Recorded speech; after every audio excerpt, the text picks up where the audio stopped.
sometimes I just think I'm a little out there. I'm a little bit crazy. Like when people push back on me with certain things, I genuinely do not understand their mindset. I usually think they don't know any better. They know not what they do. Maybe they're young. They don't understand the video game industry. But if you disagree with me on this, like there's something wrong with you. And I'm all for people expressing themselves. It seems like we live in a society where you can't really express yourselves, but express yourselves here. I'm expressing to my full capabilities.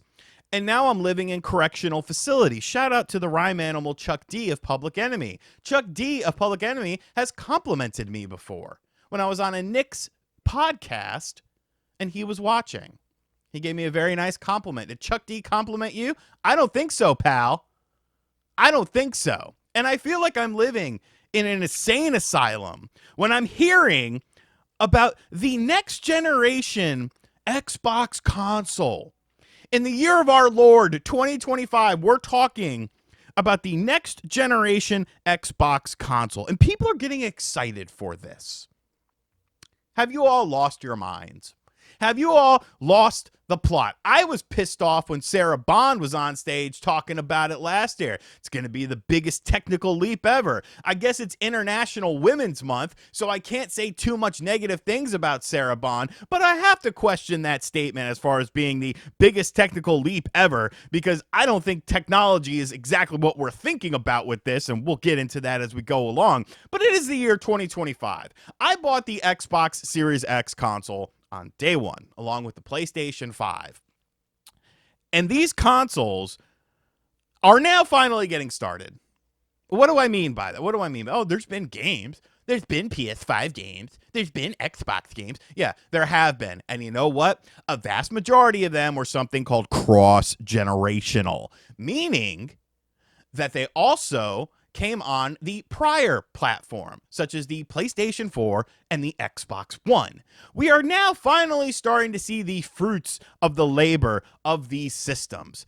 There are still third-party companies that are still making versions of Xbox One and PS4 games. People used to criticize me for saying that in 2025 you were still going to see new PS4 and Xbox games. And people were like, no, you're not. And then, oh, sure enough, you were. Sure enough, you are, and you're still going to see him in 2026. Spoiler alert. But we are now finally moving on from the fact that these games were releasing on the old platform and the new platform with, let's be realistic. Let's be realistic here. Some minor upgrades. Yeah, you're getting better visual fidelity. You might get a little bit better frame rate, but at the end of the day, it's still the same core game experience. It's nothing new. It's nothing that's a massive leap that couldn't have been done on the previous platform. Now we're finally starting to see the fruits of that labor. With Xbox especially. Games like Indiana Jones and The Great Circle, a game that I spent roughly 40 plus hours in. I beat it. I thoroughly enjoyed that game. Hey, good job, Xbox. You're putting it on PlayStation 5 a few months later, but whatever, good job on this game. Avowed. Not the greatest game in the world, but I had fun with it. I thoroughly enjoyed the combat. 31 hours into it, completed the game. Good job, Xbox. Now we finally have games coming out for the Xbox Series X that are only for the Xbox Series platforms, no longer being hindered by the Xbox One. But then wait, we gotta delay this game. Fable 2026, Gears of War E-Day, that's probably 2026 as well. Perfect Dark, we might have to make that 2026 as well. So we're kind of back to square one with this, but we're finally starting to see the fruits of the labor of these consoles, because let's be realistic, these consoles came out at a terrible, terrible time. These consoles were rushed to the marketplace. There was no reason for the PlayStation 5 and the Xbox Series to come out when they did. They came out in the middle of a pandemic. The PlayStation 4 and the Xbox One still had life left in it, proven by the fact that many of the first games for the first couple of years were cross-generational games. I don't think there's any negative in saying that. Like, yes, you did get a little bit of a boost in performance and in visuals, but it was not worth upgrading to a brand new system for. It really wasn't. maybe for the hardcore, maybe for the day oneers or something like that, the diehard PlayStation fan, the diehard Xbox fan, for the casual fan. Not really worth the upgrade. And now we're hearing rumors of 2026 new Xbox console, the next generation Xbox, or maybe it's 2027 and it's going to have Call of Duty on it, and it's going to be a PC kind of hybrid with it's like a PC for your TV, and it'll be easier, and it might have Steam. I do not want to hear a damn word about this console. I don't. And I'm going to obviously talk about it once we start to get information because, hey, I got to secure the bag. But, how is this acceptable? How are people excited for this? This generation has been boring as hell. And now we're hyping up hardware? Is that what matters? Have console gamers gotten to this point where it's no longer about games? It's no longer about pushing the hardware of the games? You really think we've tapped out the potential of the Xbox Series X already? You honestly think that? We are still getting Xbox One games. If this system comes out in 2026 or even 2027, there is a good chance that we'll be getting Xbox One games still from then. That console came out in 2013. What is this rush? People like to equate it to the older age of video game consoles, retro consoles. You're an idiot if you do that. Like I said, express yourself, but all because you express yourself doesn't mean that you are correct in your assessment. There is a reason that console life cycles were so short during the golden years of video games, like in the 90s and stuff like that. Look at the Sega Genesis to the Sega Saturn. Look at the PlayStation 1 to the PlayStation 2. Look at the Super Nintendo to the N64. Generational leaps.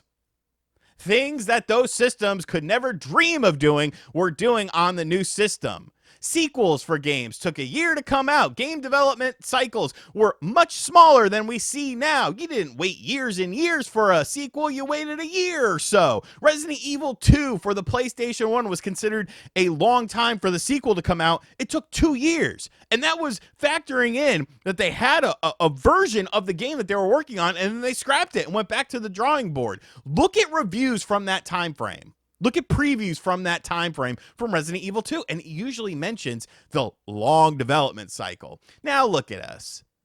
You get a glimpse of a game in 2022 that's not coming out until 2026. But I'm supposed to believe that we've tapped this out.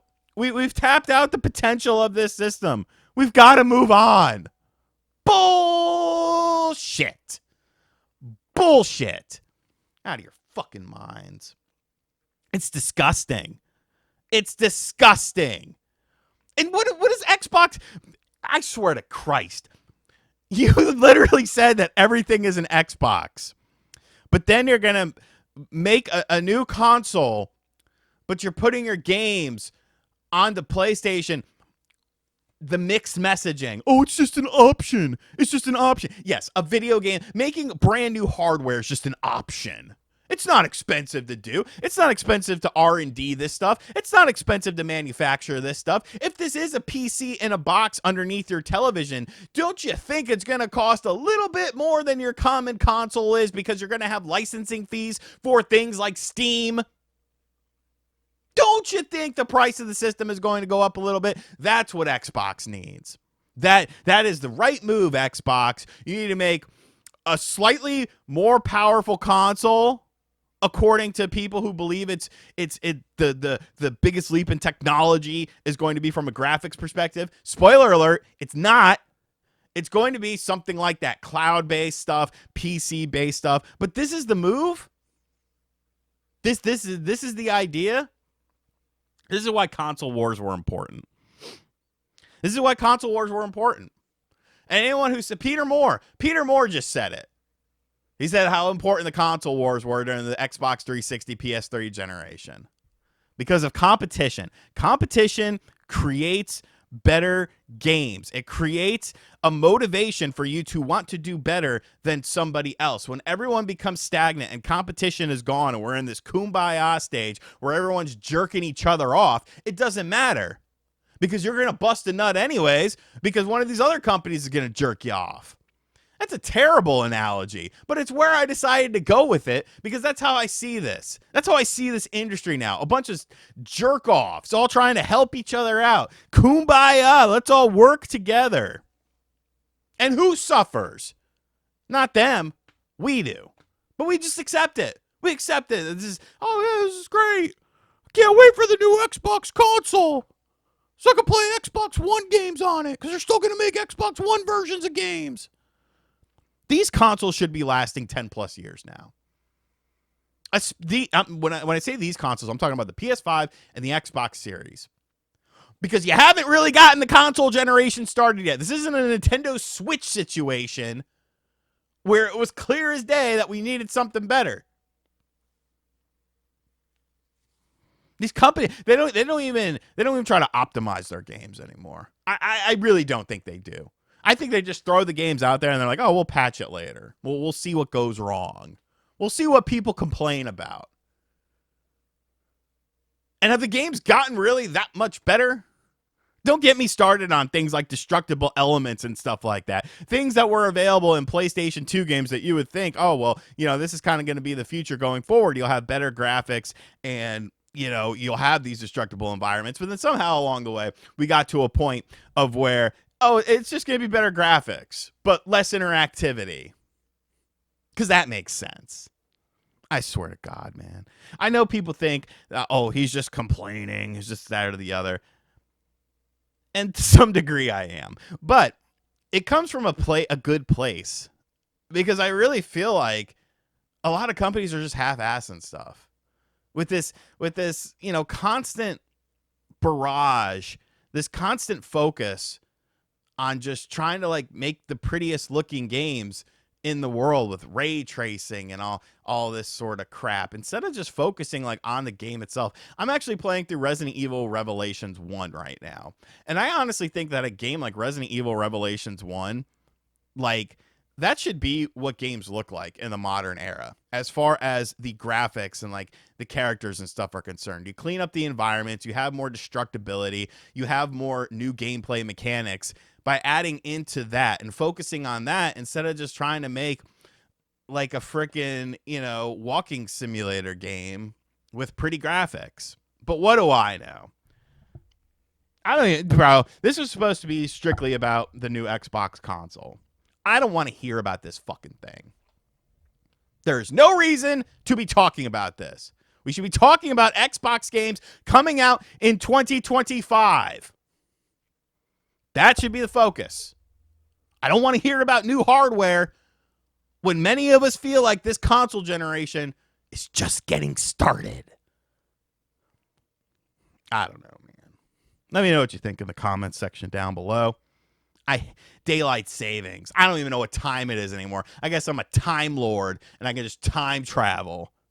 An hour into the future, an hour into the past. Time is a social construct, and this should show you that. If people could just make up time, why can't I just make up time? It's 12 o'clock Celsius. I don't know, man. Let me wrap this up. I hope you guys enjoyed this video. I hope you see the message, and if you don't, feel free to express yourself in the comment section down below. And as always, I'll catch you guys on the next video. Later.